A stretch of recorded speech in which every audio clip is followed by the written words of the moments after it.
Hello, friends. I'm Box Vandy for those who don't know me. Today, I would like to share something. This company, OUPES, OOPS or OPES, however you pronounce it, has sent me this power station to do a review on, and I wanted to do something different. There's all kinds of videos out there about the power station, Mega 2. Most of those reviews use all kinds of fancy testers and gauges, and so this is going to be different from that. Today, I would rather share with you the practical application for everyday users. I live in a box van. I do have solar quite a bit, but there are days when I have very little sun. And there's times when I wish I had this power station. I wouldn't have to worry about anything. I would have plenty of power. So this is a 2500 watt Mega 2 power station. And I'll share some of the specs and details about it.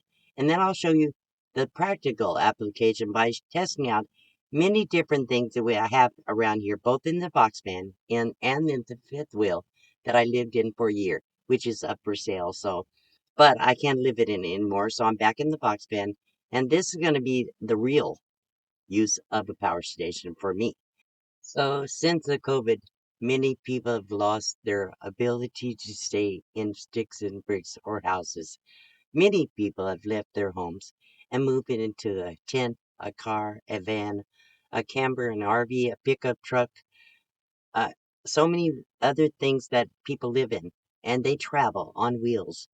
So, they don't have access to power all the time. Some stay in RV parks where they do have power, but a lot of them stay off grid and boondocking. So I think it's really important to share that aspect of this power station, how it can benefit these people.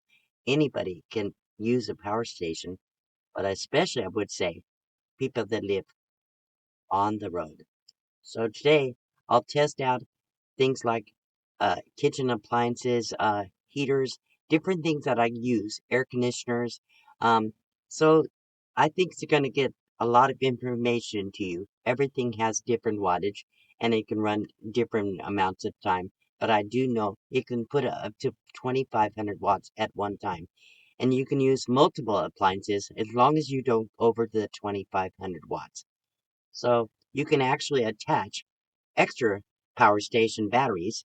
You can put up to four together and you can power a house with it. Here's some things you might be interested in knowing. I'll give you some details about this power station, and then I'll show you some tests I ran. Real quick, I want to share some of the product description.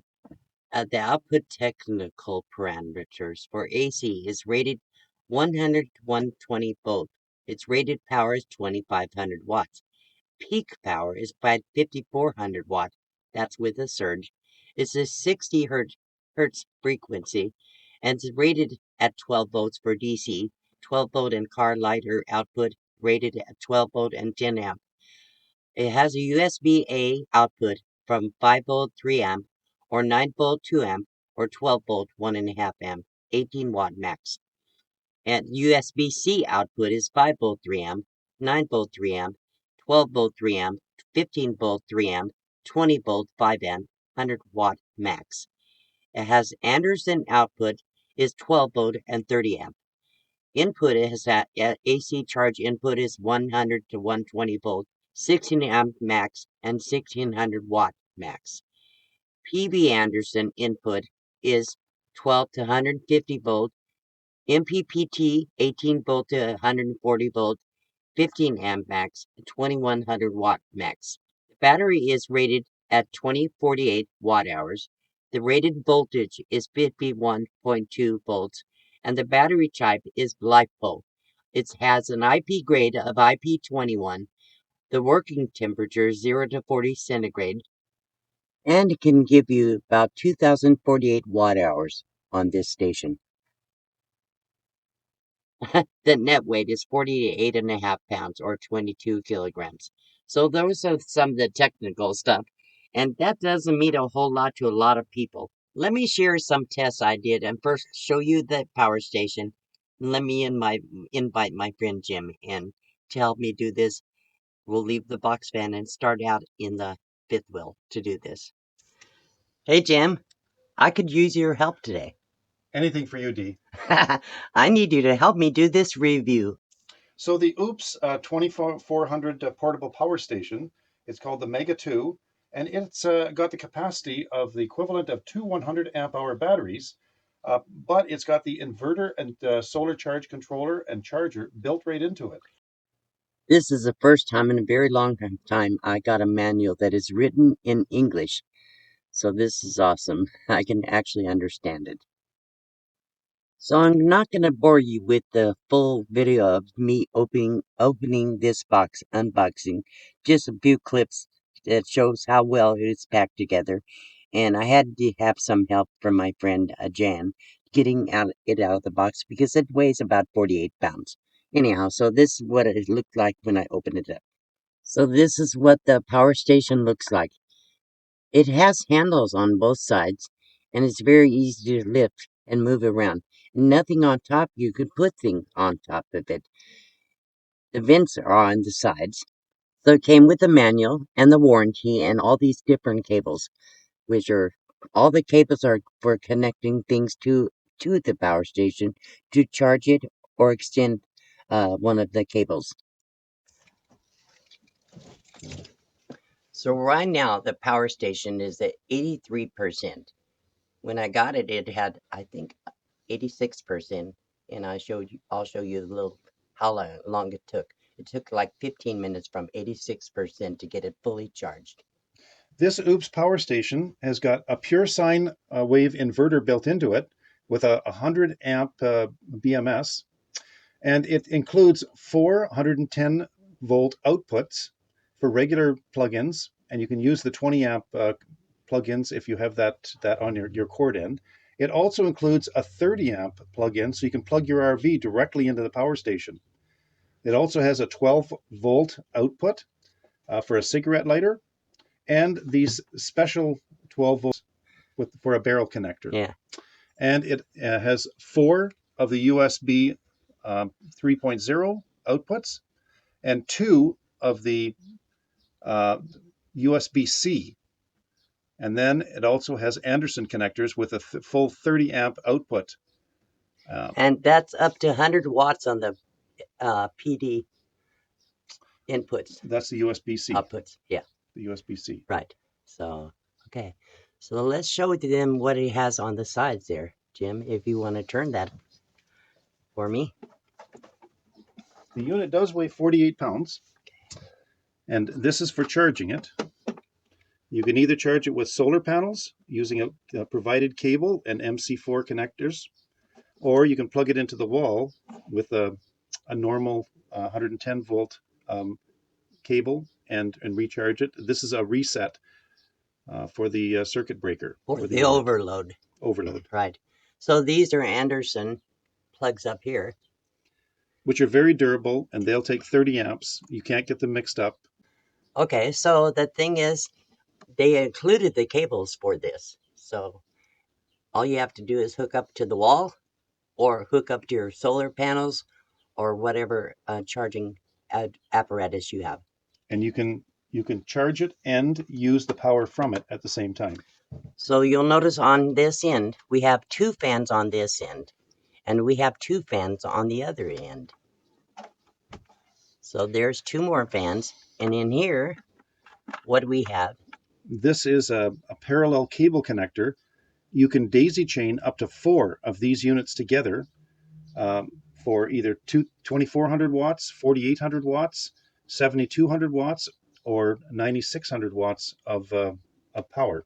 Let me pause. You want to say that you want So it to... makes no noise on power on mode until you start using things. We'll hear how much noise it makes. It's not very noisy, even when you're running it. So we're going to plug in something and show you how it works. So we're going to start with the heated appliances we have to test. So this one here is either 750 watt or 1500 watt heater. So we added a 400 watt heater along with the 1500 watt. So it's now 1700, 1700. 19, between about almost 1800 watts. So it's a little over 1,000 watts on the bigger heater at 750. There we go.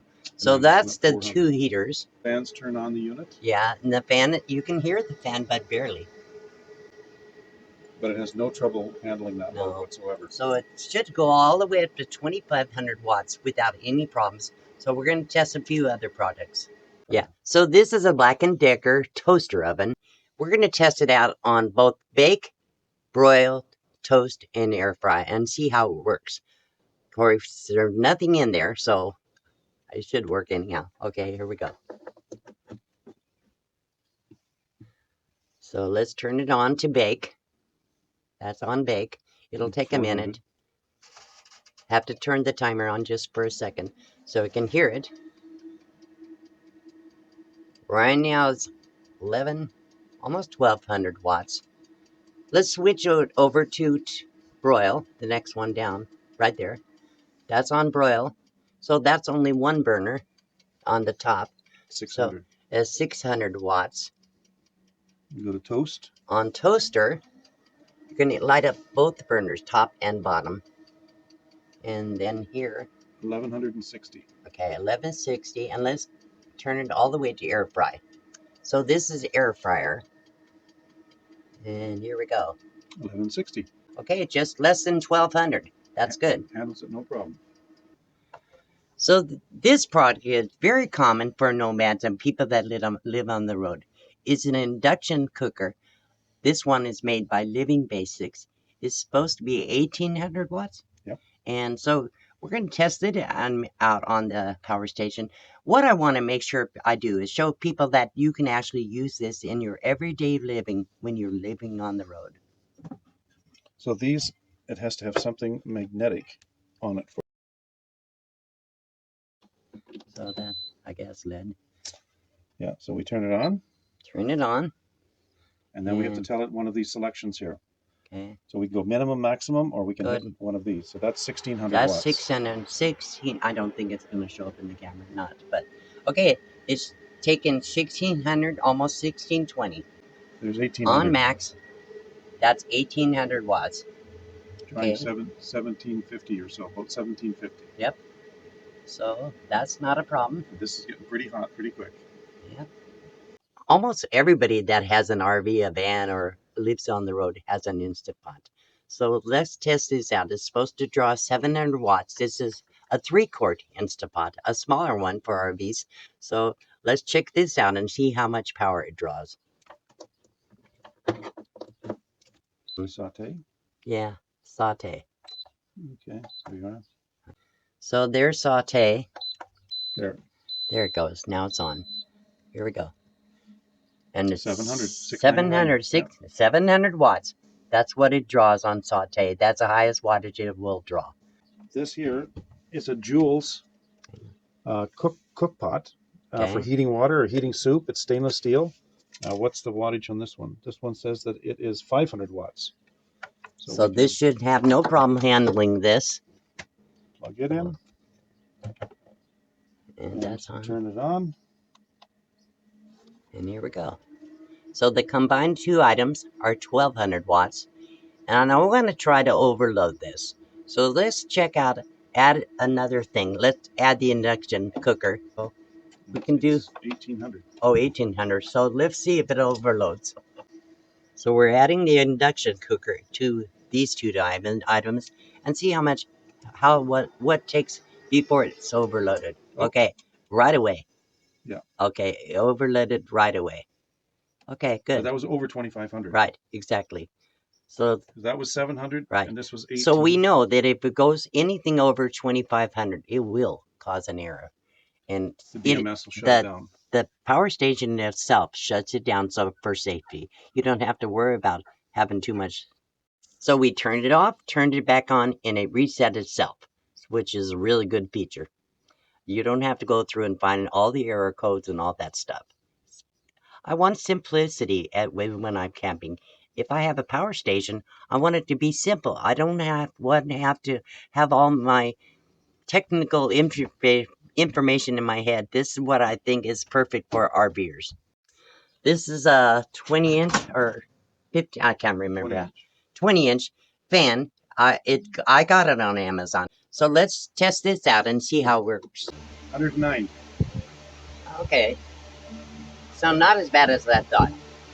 So we'll leave this running to cool down this place after we heated it up with all those heating elements. So it shows here how long this item will run for 10 hours at 109 watts.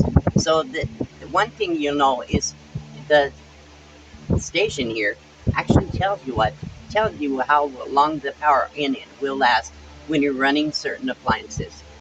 So right now it's charging at 1500 watts through the 120 connection in the wall.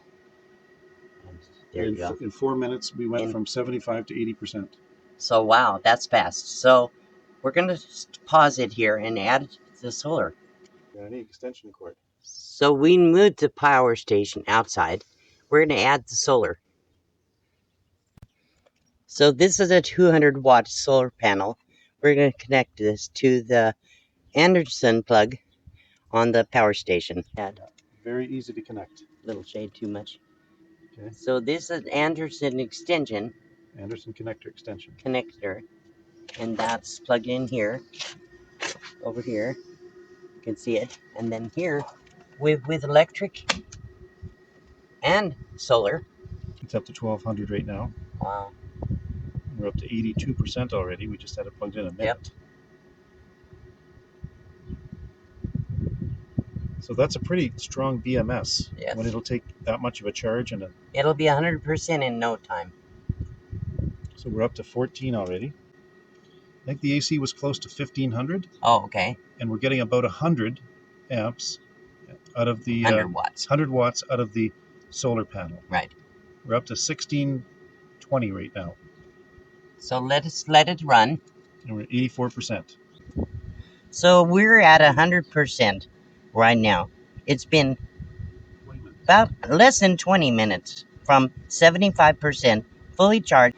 So that's a very fast charging. For somebody that's living on the road, they want to have a fast charger. They don't want to sit in a truck stop or wherever they have to plug it in and for hours and hours. This is very fast. So we unplugged the power from this pole, from the RV.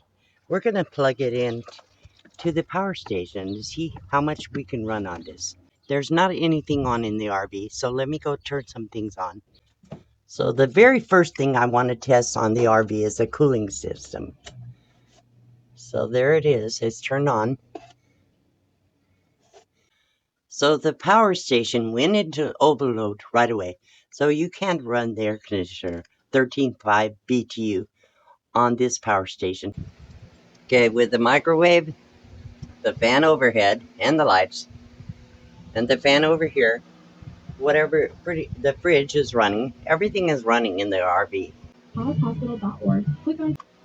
So everything in here is running on less than 1900 watts. So that's pretty good. And it's also probably heating the water heater. Everything in the RV will run. I don't know how long. We'll find out.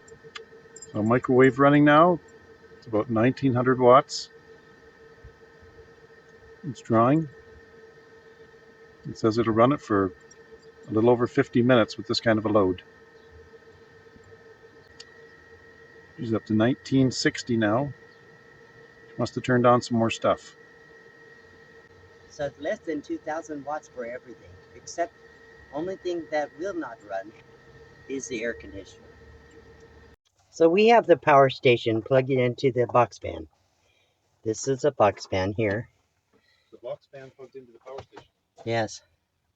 Well, the power station plugged into the box fan to run everything in the box fan. So let's turn some things on. And you can tell me how much power we're drawing. This one light. This is another light. This is a little fan. The fridge is running. Okay, so let's turn the fan on. That's on high. Okay, the laptop is plugged in. So let's see. Now we're going to test the air conditioner. I have to plug it in. This is a 450 watt GE air conditioner. So I turned the power on. Went right on, no problem. Everything that would be running in here is on. Did you turn that Road Pro on? So the 2500 watt OUPES Mega 2 power station sells on Amazon about $1,300. For another $900, you can buy an extra battery. That's way less than other power stations, and this will power a house for a short time. If in an emergency, if you run out of power, this will power a home. It will power pretty much anything you have when you're off grid and boondocking. Just have to wait to charge it up. Solar panels work great. If you have 110, that's great too. And I think it's a great product for a great price. So I only thing I was disappointed about is it will not run a decent size RV air conditioner. Did run the small one in the box van, but if you had a soft start, it would work there. I don't have one, so I couldn't test that out. So there will be links in the description below the video if you are interested in purchasing one with a discount code. And I thank you all for watching. I hope you found value from this video. Please comment and let me know what you think. Thank you.